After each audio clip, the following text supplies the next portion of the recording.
When I started, I was terrified. I would be overwhelmingly anxious before heading out. John Darrick, activist, photographer. And when I got home, I just wouldn't be able to sleep for hours and hours and hours. It was incredibly stressful work to do. But to John Darrick, his work, under cover of darkness, to expose the hidden world of factory farming is worth it. I feel like I have to. I feel like I won't be able to live with myself if I know these animals are on these farms suffering. You saw his pictures on Sunday last week on a South Island pig farm taken for the activist group Farmwatch. I think that the public has no idea where their meat and eggs are coming from. They're just babies, clearly in distress, and stomping them. Look at that. Yeah, just stomping on their backs, stomping on their heads. This week, totally new farm, new pictures from the North Island. It's absolutely brutal. God.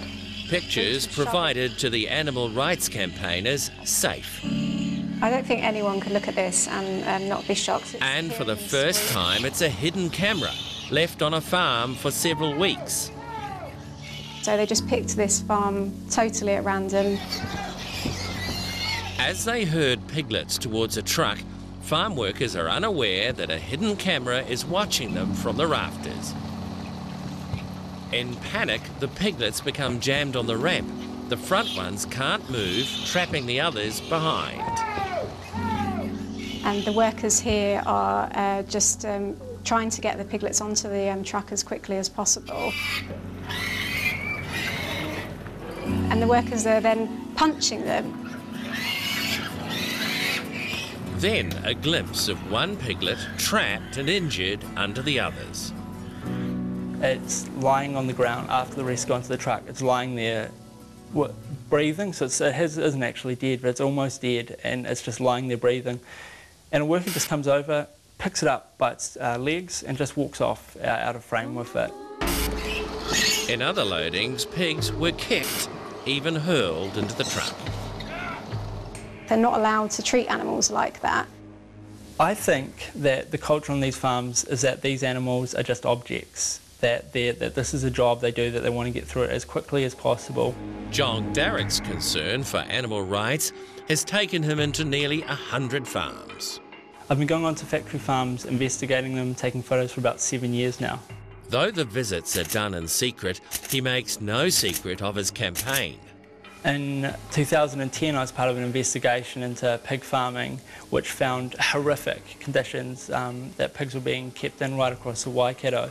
I decided to chain myself to a silo on a pig farm, and I spent 15 hours chained to a silo in the Waikato on a very hot day, trying to draw public attention to this issue and trying to get some momentum for change. But 4 years later, John sees little change. Back at the farm we showed earlier, his camera captures another scene, a worker with a gun, apparently to euthanize a pig. We're seeing the farm workers walking around the pig with guns. It's not, this goes on for some time, it's not clear whether they actually do shoot her or not. And what unravels is brutal. The gun is gone, the pig still alive appears and shot, and a worker grabs a hammer. We can't show you the full force of the pig's end because it's too disturbing.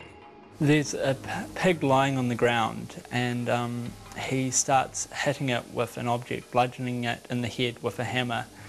And he's bludgeoning it repeatedly and then walking away. The animal's, this sow is lying there on the ground, still breathing, but unable to move. And then he comes back and starts beating her again. And this happens on and off for over an hour, and it takes over an hour for the sow to die. So what have you done with the evidence? I understand that MPI have got a copy of the footage that we've obtained. We can't condone what's in there and what we've seen. MPI Director of Compliance Dean Bagent says the footage is under investigation. We have been out to the property in question and interviewed some of the key players under a Bill of Rights interview. For the activists, that video represents a failure of inspectors to inspect.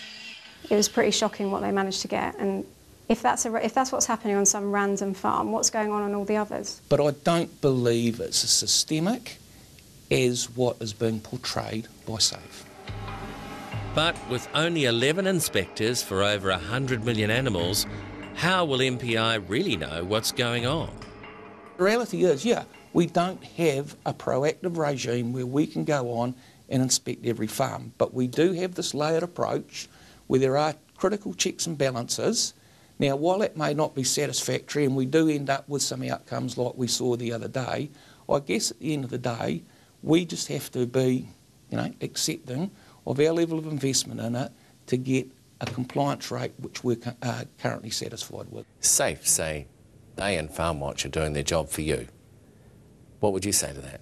Well, I'd sort of take a few issues with SAFE feeling that they're doing our job because as a regulatory agency, we certainly have to act in accordance with the rules of New Zealand, and one of those we have to adhere to is the search and surveillance rule. And if any of my inspectors were breaking into properties and illegally filming activity, the consequences of that as a regulatory agency with coercive powers of the state would in fact be very serious, and we can't do that.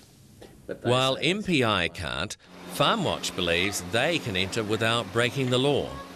Do you break in? No. With Farmwatch, we have never done any damage to any farm. So then how do you get in? We'll climb fences. Usually it's just like a 3-wire fence. We'll just hop the fence and usually just walk up the driveway, straight up the driveway, find an open door and go inside and start filming. There's honestly nothing more to it than that. But how can the inspectors always know what goes on behind their backs? To be fair to the inspectors on the job, they wouldn't see farmers and farm workers doing this kind of thing to animals in front of them. So what could they do about it? Of course, yeah, that is true. I mean, what we would like to see happen is that animals would have an independent voice, something like a commissioner for animals, and perhaps a commissioner for animals might do what they're actually considering in the UK now, and that's CCTV cameras in slaughterhouses and farms to make sure that those animals are okay. In the meantime, the activists warn farmers they'll be watching with their own hidden cameras. We will continue to go behind these closed doors and we will show the public what they don't want them to see. So my message is that no matter what you try and do, we will continue to expose the way these industries treat animals.